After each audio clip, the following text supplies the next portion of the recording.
Welcome to all BA fourth sem English students ವಿದ್ಯಾರ್ಥಿಗಳಿಗೆ ಅಂದರೆ ಎಲ್ಲ BA 4ನೇ ಸೆಮಿಸ್ಟರ್ ವಿದ್ಯಾರ್ಥಿಗಳಿಗೆ ಈ ಒಂದು ವಿಡಿಯೋಗೆ ಪ್ರೀತಿಯ ಸ್ವಾಗತ. ಇವತ್ತಿನ ಕ್ಲಾಸ್ನಲ್ಲಿ ನಾವು ಇಂಗ್ಲೀಷ್ ವಿಷಯಕ್ಕೆ ಸಂಬಂಧಿಸಿದಂತಹ ಅಂದರೆ ಬ್ಯಾಚುಲರ್ ಆಫ್ ಆರ್ಟ್ಸ್ ಕೋರ್ಸ್ಗೆ ಸಂಬಂಧಿಸಿದಂತಹ ಇಂಗ್ಲೀಷ್ ವಿಷಯಕ್ಕೆ ಇಂಗ್ಲೀಷ್ ಸಬ್ಜೆಕ್ಟ್ಗೆ ಸಂಬಂಧಿಸಿದಂತಹ ಅಧ್ಯಾಯಗಳ ಎಕ್ಸಸೈಸ್ ಕ್ವಶನ್ಸ್ ಅಂದರೆ ಅಭ್ಯಾಸದ ಪ್ರಶ್ನೋತ್ತರಗಳನ್ನ ಇವತ್ತಿನ ಕ್ಲಾಸ್ನಲ್ಲಿ ಡಿಸ್ಕಷನ್ ಮಾಡೋಣ.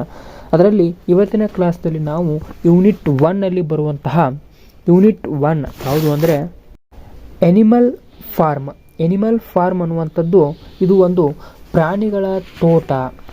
ಈ ಎನಿಮಲ್ ಫಾರ್ಮ್ ಪ್ರಾಣಿಗಳ ತೋಟ ಅಧ್ಯಾಯವನ್ನು ಬರೆದಂಥವರು ಜಾರ್ಜ್ ಓರ್ವೆಲ್.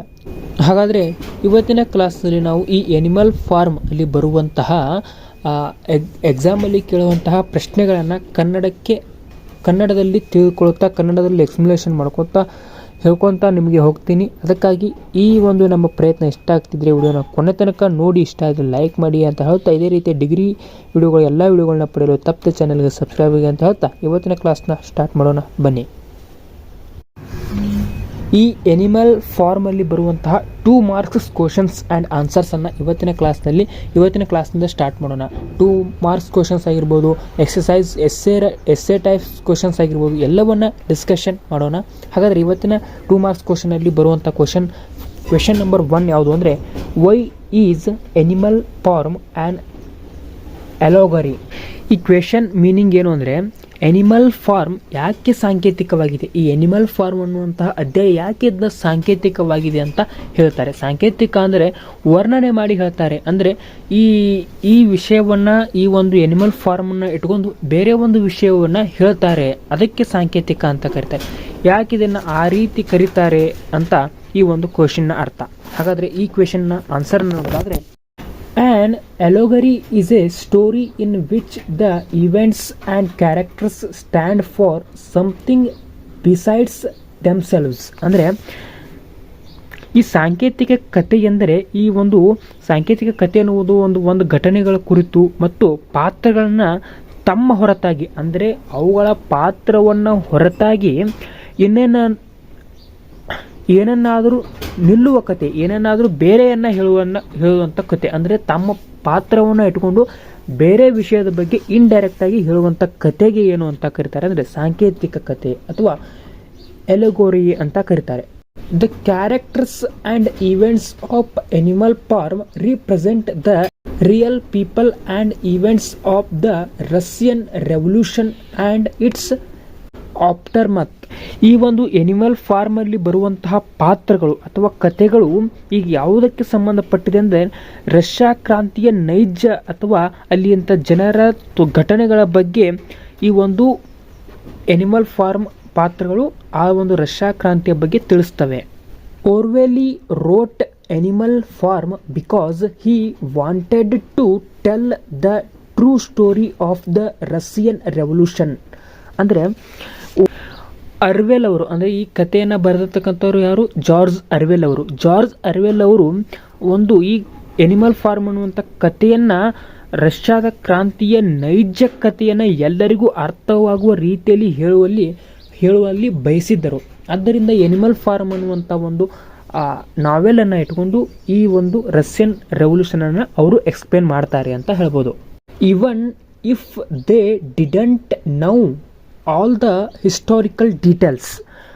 ಅರ್ವೇಲಿ ಅವರು ಆ ಒಂದು ರಷ್ಯನ್ ರೆವಲ್ಯೂಷನ್ ಬಗ್ಗೆ ಎಲ್ಲ ಈ ಐತಿಹಾಸಿಕ ವಿವರಗಳನ್ನ ತಿಳಿದವರು ಆಗಿರಲಿಲ್ಲ. ಅಂದರೆ ಆ ರಷ್ಯನ್ ರೆವಲ್ಯೂಷನ್ ಬಗ್ಗೆ ಅಷ್ಟೊಂದು ಅವರಿಗೆ ಸಂಪೂರ್ಣವಾಗಿ ತಿಳಿದಿರಲಿಲ್ಲ ಅಂತ ಹೇಳ್ಬೋದು.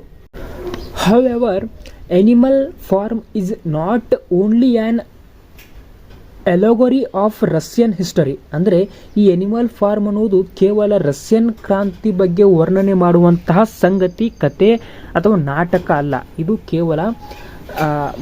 ಕೇವಲ ರಷ್ಯನ್ ಕ್ರಾಂತಿ ಬಗ್ಗೆ ಮಾತ್ರ ಹೇಳುತ್ತೇನೋ ಅಲ್ಲ. ಇದು the novels also makes A broader argument about political power and opposition in general. ಅಂದರೆ ಈ ರಾಜಕೀಯ ಅಧಿಕಾರ ಮತ್ತು ಸಾಮಾನ್ಯವಾಗಿ ದಬ್ಬಾಳಿಕೆಯ ಬಗ್ಗೆ ವಿಶಾಲವಾದ ವಾದವನ್ನು ಮಾಡುತ್ತವೆ. ಕೇವಲ ರಷ್ಯಾದಲ್ಲಿ ಅಷ್ಟೇ ಅಲ್ಲ, ಎಲ್ಲ ದೇಶಗಳಲ್ಲೂ ಈ ರಾಜಕೀಯದ ಪ್ರಭಾವ ಇದ್ದೇ ಇದೆ. ಆ ರಾಜಕೀಯ ಪ್ರಭಾವದ ದಬ್ಬಾಳಿಕೆ ಆಗಿರ್ಬೋದು, ಅವರ ಕೈಯಲ್ಲಿ ಒಂದು ಆಡಳಿತ ಸಿಕ್ಕರೆ ಯಾವ ರೀತಿ ಅವರು ಅದನ್ನು ದುರ್ಬಳಕೆ ಮಾಡ್ಕೋತಾರೆ ಅನ್ನುವುದು ಕೇವಲ ಒಂದು ರಷ್ಯನ್ ಕ್ರಾಂತಿಯನ್ನು ಇಟ್ಟುಕೊಂಡು ಹೇಳಿದ್ದಾರೆ. ಅಂದರೆ ಅವರಿಗೆ ಇಡೀ ರಷ್ಯನ್ ರೆವಲ್ಯೂಷನ್ದ ಡೀಟೇಲ್ಸು, ಹಿಸ್ಟಾರಿಕಲ್ ಡೀಟೇಲ್ಸ್ ಏನು ಬೇಕಾಗಿಲ್ಲ. ಬಟ್ ಅದ್ರ ಬಗ್ಗೆ ಅವ್ರು ಹೇಳ್ತಿದ್ರೆ ಇಡೀ ಹಿಸ್ಟಾರಿಕಲ್ ಡೀಟೇಲ್ಸನ್ನು ಅವ್ರು ತಿಳ್ಕೊಬೋದಾಗಿತ್ತು. ಬಟ್ ಅವರು ಆ ಒಂದು ಕಾನ್ಸೆಪ್ಟನ್ನು ಹಿಡ್ಕೊಂಡು ಇಡೀ ಎಲ್ಲ ಜಗತ್ತಿನ ಒಂದು ರಾಜಕೀಯ ವಿಸ್ಮಯವನ್ನು ಅವರು ಸಾಮಾನ್ಯ ಜನರಿಗೆ ಅಂದರೆ ಓದುಗರಿಗೆ ಈ ಒಂದು ಎನಿಮಲ್ ಫಾರ್ಮ್ ನಾವೆಲ್ಸ್ ಮುಖಾಂತರ ಹೇಳಲು ಬಯಸಿದ್ದಾರೆ ಅಂತ ಹೇಳ್ಬೋದು. ಇಷ್ಟು ಆ ಒಂದು ಎನಿಮಲ್ ಫಾರ್ಮ್ ಏಕೆ ಸಾಂಕೇತಿಕವಾಗಿತ್ತು ಅಂತ ಹೇಳ್ಬೋದು. ಅಂದರೆ ಅದು ರಷ್ಯನ್ ರೆವಲ್ಯೂಷನ್ ಬಗ್ಗೆ ಎಕ್ಸ್ಪ್ಲೇನ್ ಮಾಡೋದಿದೆ, ಅದನ್ನು ಸಾಂಕೇತಿಕವಾಗಿದೆ ಅಂತ ಆನ್ಸರ್ ಆಗಿದೆ ಅಂತ ಹೇಳ್ಬೋದು. ನೆಕ್ಸ್ಟ್ ಕ್ವೆಶನ್ ನಂಬರ್ 2 ಅನ್ನು ನೋಡೋದಾದರೆ, ವಾಟ್ ಈಸ್ ಎನಿಮಲಿಸಮ್ ಅಂದರೆ ಪ್ರಾಣಿವಾದ ಎಂದರೇನು? ಈ ಒಂದು ಅಧ್ಯಾಯದಲ್ಲಿ ಎನಿಮಲ್ ಫಾರ್ಮ್ ಅಂದರೆ ವಾಟ್ ಈಸ್ ಎನಿಮಲಿಸಮ್ ಅಂತ ಬರುತ್ತೆ. ಆ ಒಂದು ಸ್ಟೋರಿಯನ್ನು ನೀವು ಸಂಪೂರ್ಣವಾಗಿ ತಿಳ್ಕೊಂಡಿದ್ರೆ ಅಲ್ಲಿ ಗೊತ್ತಾಗುತ್ತೆ. ಹಾಗಾದರೆ ಪ್ರಾಣಿವಾದ ಎಂದರೇನು ಅಂತ ಕ್ವೆಶನ್ನ ಮೀನಿಂಗ್. ಹಾಗಾದರೆ ಆನ್ಸರನ್ನು ನೋಡೋದಾದರೆ, Napoleon, Snowball and Squealer develop Old Major's idea that animals have a right to freedom and equality into a complete system of thought. Chapter 2 ಅಂದರೆ ಈ ಒಂದು ಅಧ್ಯಾಯದಲ್ಲಿ ಬರುವಂತಹ ನೆಪೋಲಿಯನ್ ಆಗಿರ್ಬೋದು, ಸ್ನೋಬಾಲ್ ಆಗಿರ್ಬೋದು ಮತ್ತು ಸ್ಕ್ವಿಲ್ಲರ್ ಓಲ್ಡ್ ಮೇಜರ್ನ ಕಲ್ಪನೆಯನ್ನು ಅಭಿವೃದ್ಧಿಪಡಿಸುತ್ತಾರೆ. ಅಂದರೆ ಒಬ್ಬ ಓಲ್ಡ್ ಮೇಜರ್ ಅನ್ನುವಂಥ ಪಾತ್ರ ಇತ್ತು. ಆ ಓಲ್ಡ್ ಮೇಜರ್ ಈ ಒಂದು ಮಾನವನ ದಬ್ಬಾಳಿಕೆಯನ್ನು ಹೊರತುಪಡಿಸಿ ಅವರ ಮಾನವನ ಮೇಲೆ ದಾಳಿ ಮಾಡಿ ಆ ಒಂದು ಫಾರ್ಮನ್ನು ಕಾಯ್ತಿರ್ತಕ್ಕಂತಹ ಯಜಮಾನನ್ನು ಓಡಿಸ್ತವೆ. ತದನಂತರ ಅವುಗಳಾದಂಥ ಒಂದು ನಿಯಮಗಳನ್ನ ಮಾಡಿಕೊಂಡು ಆ ಒಂದು ವ್ಯವಸ್ಥೆಯನ್ನು ತಮ್ಮ ಹಿಡಿತಕ್ಕೆ ತೆಗೆದುಕೊಳ್ತವೆ. ಆ ಒಂದು ಸಂದರ್ಭದಲ್ಲಿ ಅದು ಆ ಒಂದು ಮೇಜರ್ ಜನರಲ್ ಏನಿರುತ್ತಲ್ಲ, ಅದು ಒಂದು ಆ ಪ್ರಾಣಿ ಏನಾಗುತ್ತೆ, ಡೆತ್ ಆಗುತ್ತೆ. ಅದರ ನಿಯಮಗಳನ್ನ ಏನು ಮಾಡ್ತಾರೆ, ಇವರು ಉಲ್ಲಂಘನೆ ಮಾಡಲು ಹೋಗ್ತಾರೆ. ಯಾರು? ನೆಪೋಲಿಯನ್ ಆಗಿರ್ಬೋದು, ಸ್ನೋಬಾಲ್ ಆಗಿರ್ಬೋದು, ಸ್ಕ್ವಿಲ್ಲರ್ ಓಲ್ಡ್ ಆಗಿರ್ಬೋದು.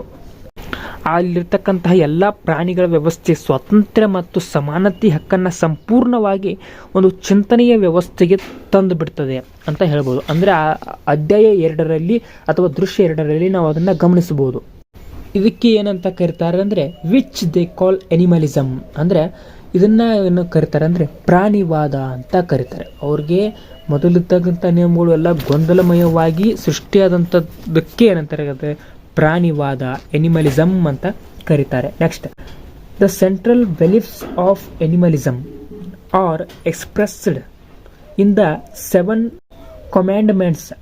ಆ ಪ್ರಾಣಿ ವ್ಯವಸ್ಥೆಯಲ್ಲಿ ಮೊದಲು ಏನಿತ್ತು ಅಂದರೆ 7 ಕಮಾಂಡ್ಮೆಂಟ್ಸ್ ಅಂದರೆ 7 ಅನುಶಾಸನಗಳು ಇದ್ವು. ಈ ಅನುಶಾಸನಗಳಿಂದಲೇ ಎಲ್ಲ ಪ್ರಾಣಿಗಳು ತಮ್ಮ ನಿಯಮಗಳನ್ನ ಮತ್ತು ಕೆಲಸಗಳನ್ನ ಮಾಡಬೇಕಂತ ಇತ್ತು. ಅದನ್ನ ಆ ಅನುಶಾಸನಗಳನ್ನ ಅಂದರೆ ಕಮಾಂಡ್ಮೆಂಟ್ಸ್ಗಳನ್ನ ಎಲ್ಲಿ ಕೆತ್ತಿದ್ರು ಅಂದರೆ painted on the wall of the big barn. ಅಂದರೆ ಒಂದು ದೊಡ್ಡದಾದಂತಹ ಕೊಟ್ಟಿಗೆ ಗೋಡೆ ಮೇಲೆ ಆ 7 ಕಮಾಂಡ್ಮೆಂಟ್ಸ್ಗಳನ್ನು ಆ ಒಂದು ದೊಡ್ಡದಾದಂಥ ಕೊಟ್ಟಿಗೆ ಗೋಡೆ ಮೇಲೆ wall of the big barn ಮೇಲೆ ಕೆತ್ತಿದ್ರು. ಹೌಎವರ್, ಆದಾಗ್ಯೂ ಅಂದರೆ ಅಲ್ಲಿರ್ತಕ್ಕಂತಹ ಆ ಒಂದು 7 ಕಮಾಂಡ್ಮೆಂಟ್ಸ್ ಅಂದರೆ 7 ಅನುಶಾಸನಗಳನ್ನು ಹೊರತುಪಡಿಸಿ ಇದ್ರೂ ಕೂಡ ಆದಾಗ್ಯೂ as the pigs seize more and more power ಅಂದರೆ ಅಲ್ಲಿರ್ತಕ್ಕಂಥ ಹಂದಿಗಳು ಆ ಅಧಿಕಾರವನ್ನು ಬಿಟ್ಟು ಹೆಚ್ಚು ಹೆಚ್ಚು ಅಧಿಕಾರವನ್ನು ವಶಪಡಿಸಿಕೊಂಡವು. The change the commandments painted on the barn. ಆ ಒಂದು ಮೊದಲು ಮಾಡಿರ್ತಕ್ಕಂತಹ ಅನುಶಾಸನಗಳನ್ನು ಆ ಪಿಗ್ಸ್ಗಳು ಏನು ಮಾಡಿದವು ಅಂದರೆ ತಮಗೆ ಬಂದ ರೀತಿಯಲ್ಲಿ ಆ ಆಜ್ಞೆಗಳನ್ನು, ಆ ಕಮಾಂಡ್ಮೆಂಟ್ಸ್ಗಳನ್ನ ಏನು ಮಾಡ್ತಿದ್ರು, ಪೇಂಟೆಡ್ ಆಗಿರ್ತಕ್ಕಂಥ ಕಮಾಂಡ್ಮೆಂಟ್ಸ್ಗಳನ್ನ ಏನು ಮಾಡಿದ್ರು, ತಮಗೆ ಬೇಕಾದಾಗಿ ಏನು ಮಾಡಿದ್ರು, ಬದಲಾವಣೆಯನ್ನು ಮಾಡ್ಕೊತಾ ಬಂದರು. ಯಾರು? ಪಿಗ್ಸ್ ಅಂತ ಹೇಳ್ಬೋದು, ಹಂದಿಗಳು. Until animalism is reduced to the single principle which is virtually the opposite of old major's original ideas. ಅಂದರೆ ಆ ಓಲ್ಡ್ ಮೇಜರ್ ಆಗಿರ್ತಕ್ಕಂಥವನು ಏನು ಓಲ್ಡ್ ಮೇಜರ್ ಇದ್ನಲ್ಲ, ಅವನು ಮೊದಲ ಅವನ ತತ್ವಗಳು ಅಥವಾ ಅವನ ಐಡಿಯಾಗಳಿಂದ ನಿರ್ಮಾಣವಾದಂತಹ ಕಮಾಂಡ್ಮೆಂಟ್ಸ್ಗಳನ್ನು ಈ ಪಿಗ್ಗಳು ಏನು ಮಾಡಿದ್ವು, ಅವರ ಕಲ್ಪನೆಗಳನ್ನ ಏನು ಮಾಡಿತ್ತು, ಅವತ್ತು ವಿರುದ್ಧವಾಗಿ ತಮ್ಮ ಒಂದು ಐಡಿಯಾಗಳನ್ನಲ್ಲಿ ಆ ಒಂದು ಅನುಶಾಸನಗಳಲ್ಲಿ ಆ್ಯಡ್ ಮಾಡ್ತಾ ಹೋದರು ಅಂತ ಹೇಳ್ಬೋದು. All animals are equal but some animals are more equal than others. ಅಂದರೆ ಈ ಒಂದು ಐಡಿಯಾಗಳನ್ನ ಚೇಂಜ್ ಮಾಡಿದಾಗ ಎಲ್ಲ ಪ್ರಾಣಿಗಳು ಸಮಾನತೆಯಿಂದ ಕಂಡುವು, ಆದರೆ ಕೆಲವೊಂದಿಷ್ಟು ಪ್ರಾಣಿಗಳು ಏನು ಮಾಡಿದವು, ಅತಿ ಹೆಚ್ಚಾಗಿ ಸಮಾನತೆಯನ್ನು ಪಡ್ಕೊಂಡುವು ಅಂತ ಹೇಳ್ಬೋದು. ಇಷ್ಟು ಅದರ ಆನ್ಸರ್ ಆಗಿತ್ತು. ಅಂದರೆ ವಾಟ್ ಈಸ್ ಎನಿಮಲಿಸಮ್, ಈ ಎನಿಮಲಿಸಮ್ ಅಂದರೆ ಏನು ಅನ್ನೋದಕ್ಕೆ ಇಷ್ಟೆಲ್ಲ ಆಯಿತು. ಅಂದರೆ ಫಸ್ಟ್ ಓಲ್ಡ್ ಜನರಲ್ ಇದ್ದಕ್ಕಂತಹ ಐಡಿಯಾಗಳನ್ನ ಎಲ್ಲ ಚೇಂಜ್ ಮಾಡಿ ತಮ್ಮ ಹೊಸ ಕಂಬೈಂಡ್ಮೆಂಟ್ಸ್ಗಳನ್ನು ಆ ಪಿಗ್ಸ್ಗಳು ಏನು ಮಾಡಿದ್ವು, ಸೀಸ್ ಮಾಡಿದ್ವು, ತಮ್ಮ ಐಡಿಯಾಗಳಲ್ಲಿ ಆ್ಯಡ್ ಮಾಡಿ ಓಲ್ಡ್ ಜನರಲ್ನ ವಿರುದ್ಧವಾಗಿ ನಡ್ಕೊಂಡ್ವು. ಇದನ್ನೇ ಎನಿಮಲಿಸಮ್ ಅಂತ ಕರೀತಾರೆ ಅಂತ ಹೇಳ್ಬೋದು.